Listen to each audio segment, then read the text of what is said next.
ನಮಸ್ಕಾರ ವೀಕ್ಷಕರೇ, just in ಟೈಮ್ನ ವಿಶೇಷ ಕಾರ್ಯಕ್ರಮಕ್ಕೆ ಆತ್ಮೀಯವಾದ ಸ್ವಾಗತ. ವೀಕ್ಷಕರೇ, ಕೆಲವೇ ದಿನಗಳ ಹಿಂದೆ ದೇಶದಲ್ಲಿ ಒಂದು ರಾಜಕೀಯ ವಿಷಯ ಭಾರೀ ದೊಡ್ಡ ಚರ್ಚೆಗೆ ಕಾರಣ ಆಗಿತ್ತು. UPಯ CM ಯೋಗಿ ಆದಿತ್ಯನಾಥರ ವಿರೋಧಿಗಳಿಗಂತೂ ಪಾಪ ಬಹಳ ಸಂತೋಷ ಆಗಿತ್ತು. ಕಾಂಗ್ರೆಸ್ ಹಾಗೂ ಸಮಾಜವಾದಿ ಪಾರ್ಟಿಯ ಅಖಿಲೇಶ್ ಯಾದವ್ ಖುಷಿಗೆ ಪಾರ್ವೇ ಇರಲಿಲ್ಲ. ಉತ್ತರ ಪ್ರದೇಶದಲ್ಲಿ BJP ಪಕ್ಷದ ಒಳಗೊಳಗೆ ಗುದ್ದಾಟ ಶುರುವಾಗಿದೆ. ಯೋಗಿಯನ್ನು ಕಂಡ್ರೆ BJPಯ ಕೆಲವು ನಾಯಕರಿಗೆ ಆಗ್ಬರ್ತಿಲ್ಲ.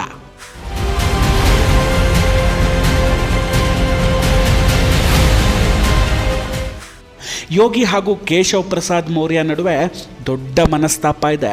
2027ರಲ್ಲಿ ಯೋಗಿಯನ್ನು CM ಸ್ಥಾನದಿಂದ ಕೆಳಗಿಳಿಸಲಾಗುತ್ತೆ. UPಯ ನೆಕ್ಸ್ಟ್ CM ಕೇಶವ್ ಪ್ರಸಾದ್ ಮೌರ್ಯ ಅನ್ನೋ ಮಾತುಗಳು ರಾಜಕೀಯ ಪಡಸಾಲೆಯಲ್ಲಿ ಕೇಳಿಬಂದಿದ್ವು.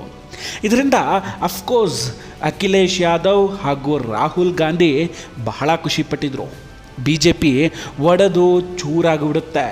ಯೋಗಿಯನ್ನು ಕೆಳಗಿಳಿಸಿದರೆ UPಯಲ್ಲಿ BJP ಗೆಲ್ಲೋದು ತುಂಬಾ ಕಷ್ಟ. BJP ಗೆಲ್ಲದಿದ್ದರೆ ಅಫ್ಕೋರ್ಸ್ ಅದರಿಂದ ಸಮಾಜವಾದಿ ಪಾರ್ಟಿಗೇನೆ ಲಾಭ ಆಗೋದು. ಲೋಕಸಭಾ ಚುನಾವಣೆಯ ನಂತರ ಈ ವಿಷಯ ಬಹಳ ದೊಡ್ಡದಾಗಿ ಚರ್ಚೆ ಆಗಿತ್ತು. ಯೋಗಿಯನ್ನು BJP ಸೈಡ್ ಲೈನ್ ಮಾಡಿಬಿಡುತ್ತೆ ಅಂತಲೇ ಹೇಳಲಾಗಿತ್ತು. ಆದರೆ ಯೋಗಿಜಿ ಮಾತ್ರ ಏನೂ ನಡೆದೇ ಇಲ್ಲ ಅನ್ನೋ ಹಾಗೆ ಅದೇ ಖಡಕ್ ರೀತಿಯಲ್ಲಿ ತಮ್ಮ ಆಡಳಿತ ನಡೆಸಿದ್ರು.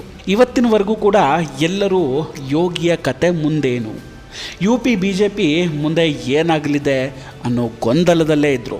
ಆದರೆ ಈಗ ಅದೆಲ್ಲದಕ್ಕೂ ಉತ್ತರ ಸಿಕ್ಕಿದೆ. 2027ಕ್ಕೂ ಕೂಡ ಯೋಗಿಯೇ UPಯ BJP ಪಕ್ಷದ CM ಅಭ್ಯರ್ಥಿ, ಅದರಲ್ಲಿ ಡೌಟೇ ಇಲ್ಲ.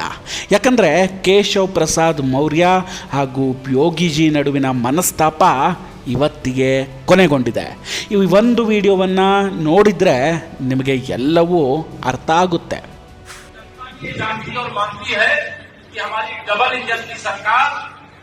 स्वतंत्र भारत के इतिहास में सबसे अच्छा काम कर रहे हैं. दुनिया में मोदी जी जैसा नेता कोई दूसरा है क्या? देश में मुख्यमंत्री योगी आदित्यनाथ जी जैसा दूसरा मुख्यमंत्री है क्या?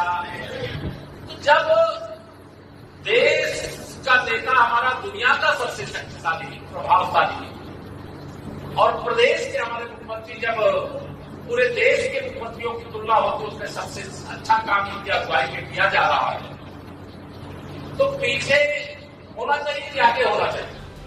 Yogi is the best CM in India. Yogi ಭಾರತದ ಬೆಸ್ಟ್ CM ಹೀಗೆ ಹೇಳ್ತಿರೋದು ಬೇರೆ ಯಾರೂ ಅಲ್ಲ, ಕೇಶವ್ ಪ್ರಸಾದ್ ಮೌರ್ಯ. ಯೋಗಿಜಿಯನ್ನು ಕೇಶವ್ ಪ್ರಸಾದ್ ಮೌರ್ಯ ಅವರೇ ಹಾಡಿ ಹೊಗಳುತ್ತಿದ್ದಾರೆ. ಅಲ್ಲಿಗೆ ಯೋಗಿ ಹಾಗೂ ಕೇಶವ್ ಪ್ರಸಾದರ ಭಿನ್ನಾಭಿಪ್ರಾಯ ಶಮನ ಆದಂತೆ ಕಾಣಿಸ್ತಾ ಇದೆ. UPಯ CM ಸೀಟು ಖಾಲಿಯಾಗಿಬಿಡುತ್ತೆ.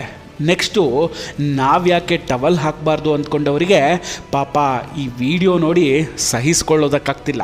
ಯೋಗಿಯನ್ನು ಹೇಗಾದರೂ ಮಾಡಿ ಮೂಲೆಗೆ ಸೇರಿಸಬೇಕು ಅಂದ್ಕೊಂಡವರು ಈಗ ಕೈ ಹಿಸ್ಕೊಳ್ತಿದ್ದಾರೆ. UP ರಾಜಕೀಯದಲ್ಲಿ ಇದು ಅತಿ ದೊಡ್ಡ ಬೆಳವಣಿಗೆ ಅಂದರೂ ಕೂಡ ತಪ್ಪಾಗೋದಿಲ್ಲ. ವೀಕ್ಷಕರೇ, ಈ ಸುದ್ದಿಯ ಬಗ್ಗೆ ನಿಮ್ಮ ಅಭಿಪ್ರಾಯ ಏನು ಅನ್ನೋದನ್ನು ದಯವಿಟ್ಟು ಕಮೆಂಟ್ ಮಾಡಿ ತಿಳಿಸಿ. ವಿಡಿಯೋ ಇಷ್ಟ ಆಗಿದ್ದರೆ ಲೈಕ್ ಮಾಡಿ ಹಾಗೂ ಶೇರ್ ಮಾಡಿ. ನಮ್ಮ ಜಸ್ಟ್ ಇನ್ ಟೈಮ್ ಚಾನಲನ್ನು ಸಬ್ಸ್ಕ್ರೈಬ್ ಮಾಡೋದಕ್ಕೆ ದಯವಿಟ್ಟು ಮರಿಬೇಡಿ. ನಮಸ್ಕಾರ, ಟೇಕ್ ಕೇರ್, ಬಾಯ್ ಬಾಯ್. ಮತ್ತೆ ಭೇಟಿಯಾಗೋಣ.